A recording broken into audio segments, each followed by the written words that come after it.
página 74 de 404. Babilonia, Mesopotamia, la mitad de la historia humana, Paul Kriwacek, 2011. Capítulo 3. La ciudad de Gilgamesh, el gobierno del templo. Entre 3000 y 4000 a.C. 3.3 La herrería de los dioses. En un episodio de la épica de Gilgamesh, Uruk recibe un mensaje del rey Aga de Kish con una amenaza de ataque. Gilgamesh informó del asunto a las ciudades mayores para buscar una solución: no nos sometamos a la casa de Kish, emprendamos la guerra. La asamblea de ancianos respondió a Gilgamesh: sometámonos a la casa de Kish, no emprendamos una guerra. Gilgamesh, poniendo su confianza en la diosa Inanna, no hizo caso de lo que los ancianos dijeron. Informó otra vez del asunto a los ciudadanos jóvenes, buscando una solución. No nos sometamos a la casa de Kish, emprendamos la guerra. La asamblea de ciudadanos jóvenes respondió a Gilgamesh: quedarnos en nuestro puesto, sentarnos a esperar, acompañar al hijo del rey, sostener un burro por los cuartos traseros, como dicen.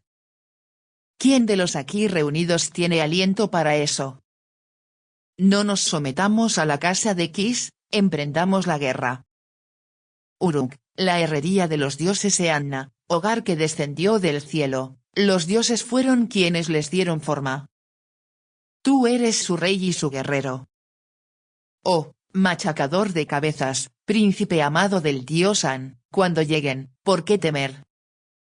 Su ejército es pequeño con Chusma a la retaguardia, sus hombres no nos contendrán. Gilgamesh dirige a sus jóvenes a la lucha, captura al rey Aga de Kish y luego, en una exhibición inesperada de generosidad, le deja libre para que vuelva a su ciudad. Se trata de una épica literaria, no de historia, aunque pueda reflejar fácilmente un conflicto real entre Uruk y Kish, una ciudad situada a unos 150 kilómetros al noroeste. El tiempo que transcurrió entre los acontecimientos que pretende describir y la escritura de estos es tan largo como el que hay entre la época del rey Arturo y la Mesa Redonda y nuestra época. Y como ocurre con la leyenda de Arturo, en ella se cuenta más sobre la época en que fue escrita que sobre la época que describe. Sin embargo, nos aporta una visión lejana de un momento de la historia de Uruk, pues pasa gradualmente de la edad de piedra a la edad de los metales, la herrería de los dioses.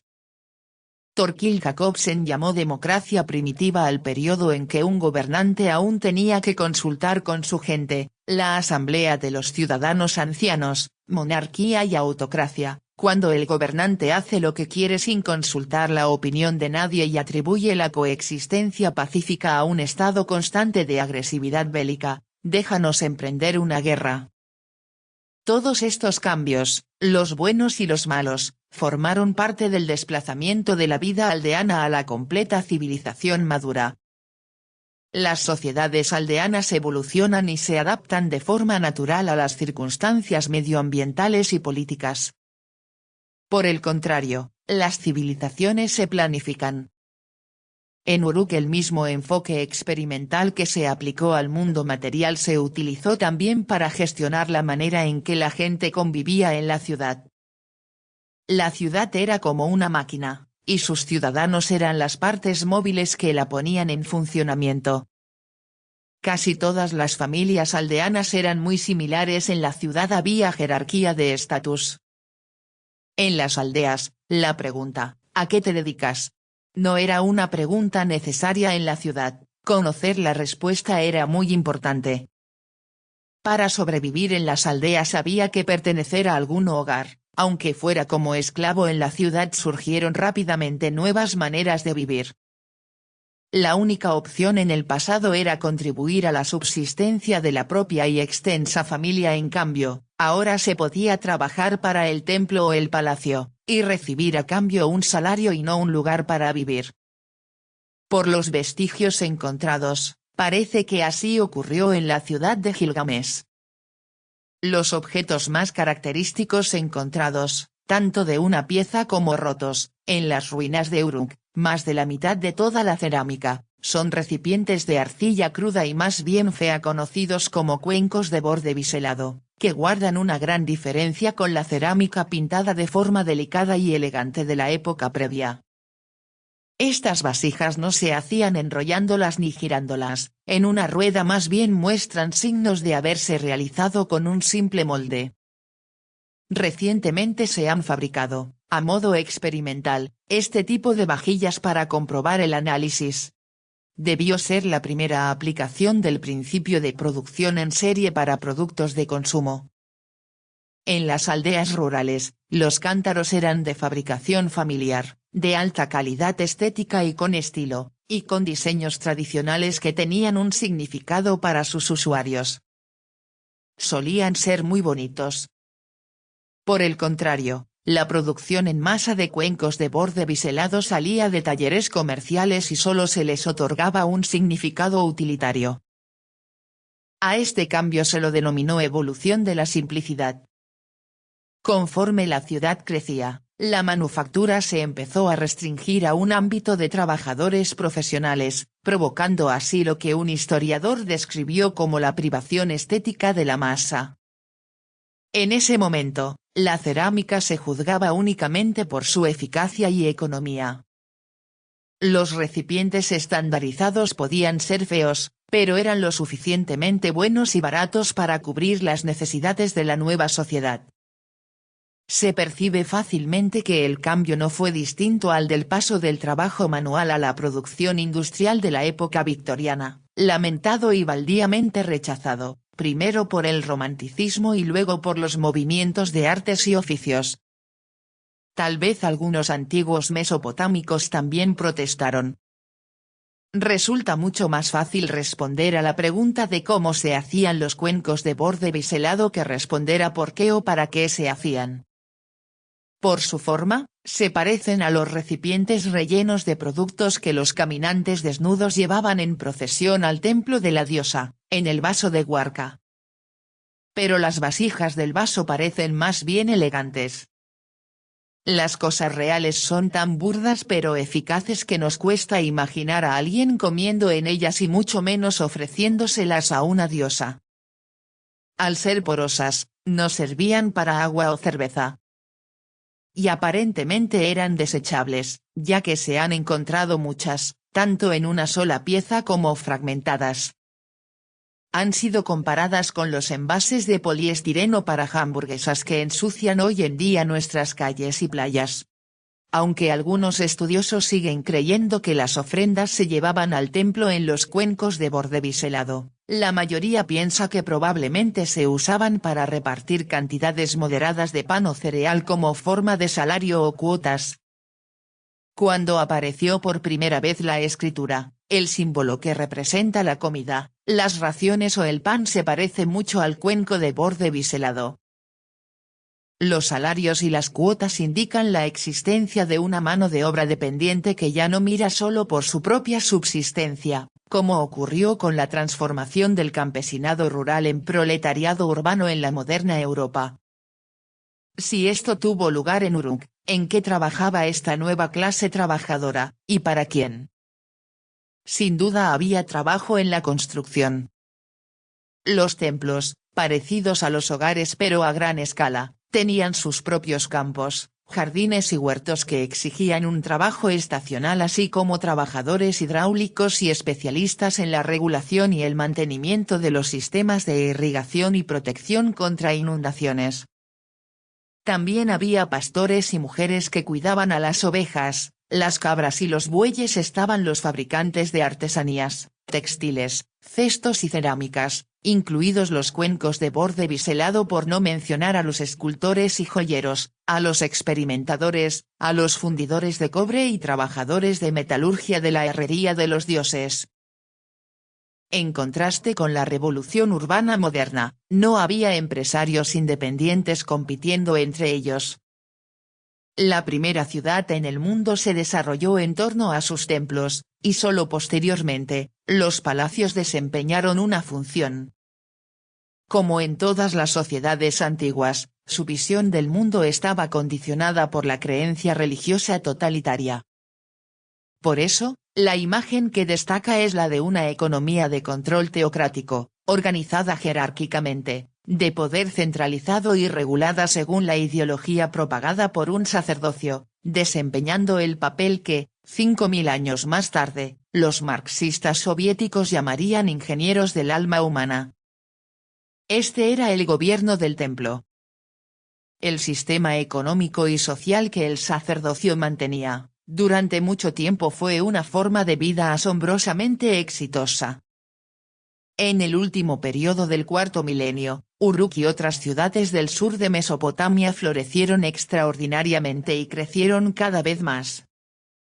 Además, a través del mundo mesopotámico y más allá surgieron nuevos asentamientos a lo largo de las rutas comerciales, exhibiendo las típicas características culturales de sus tierras de origen.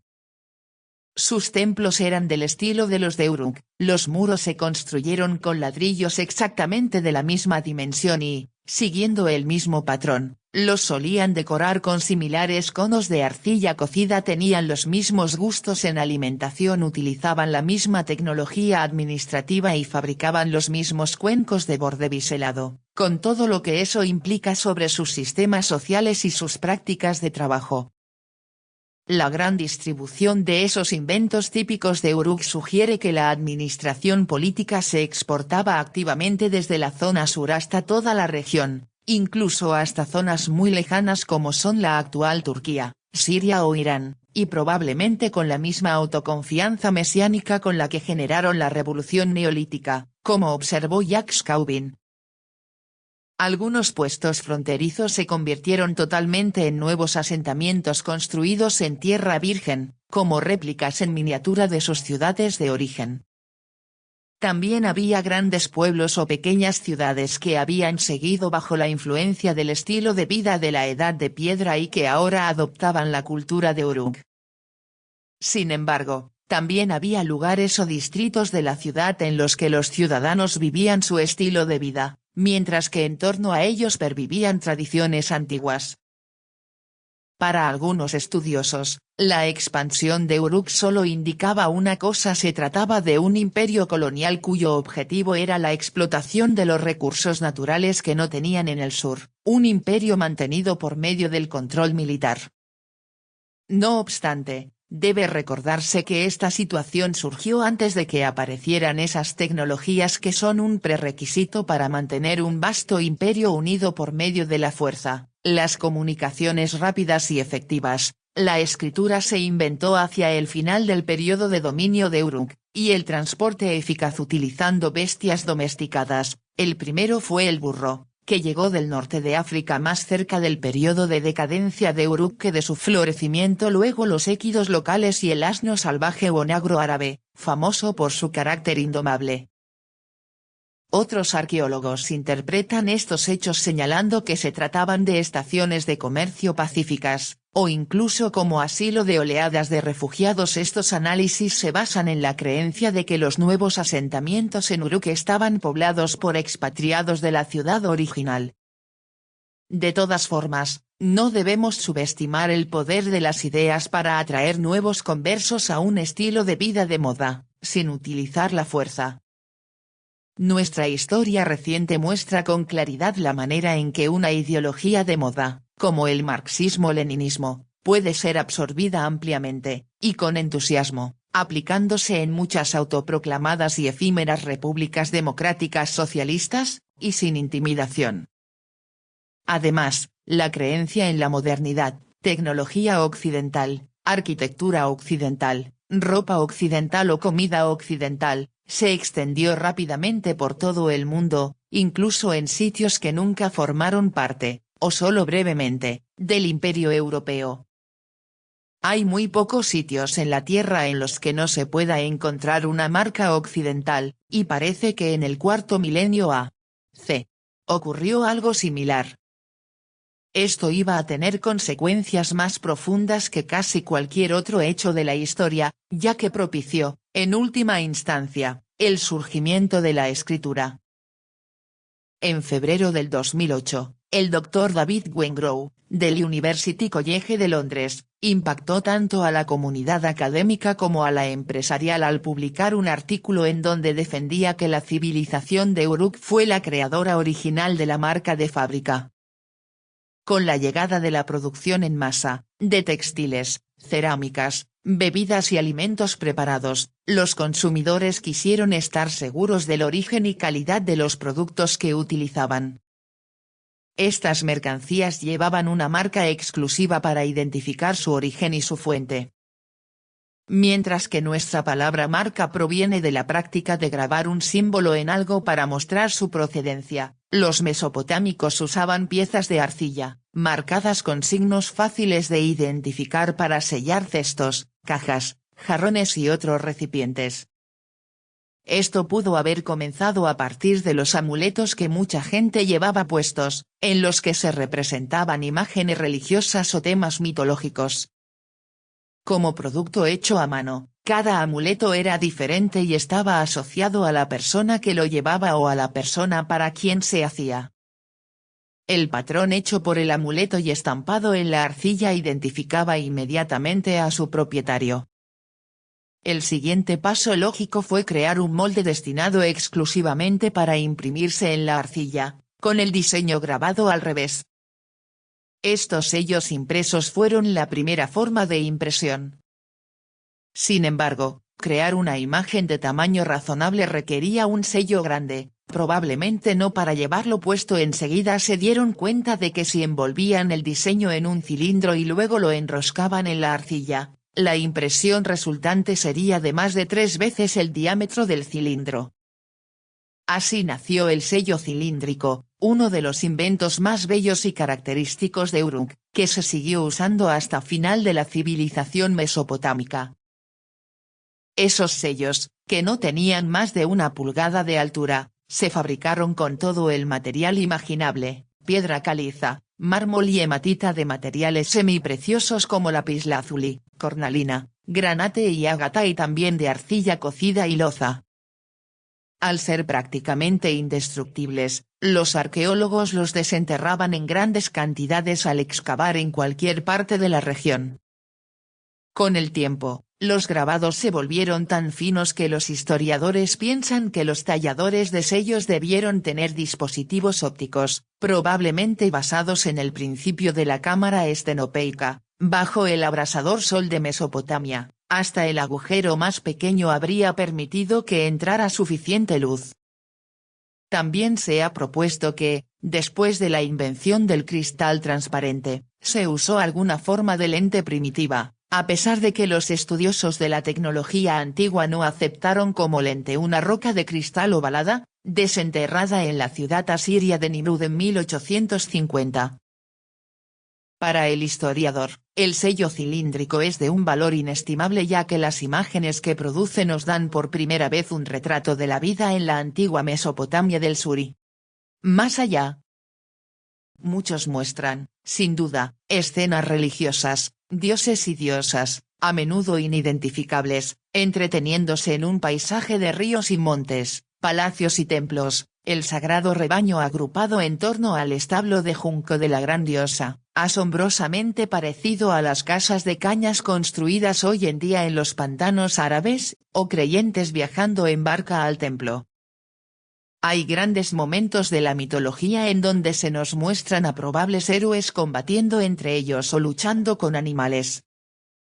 Otros ellos parecen mostrar instantáneas de la vida cotidiana, animales en los campos, trabajadores en la tienda, tejedores, alfareros y herreros de metal, y, conforme pasa el tiempo, aumenta el número de escenas de batallas e imágenes de violencia militar.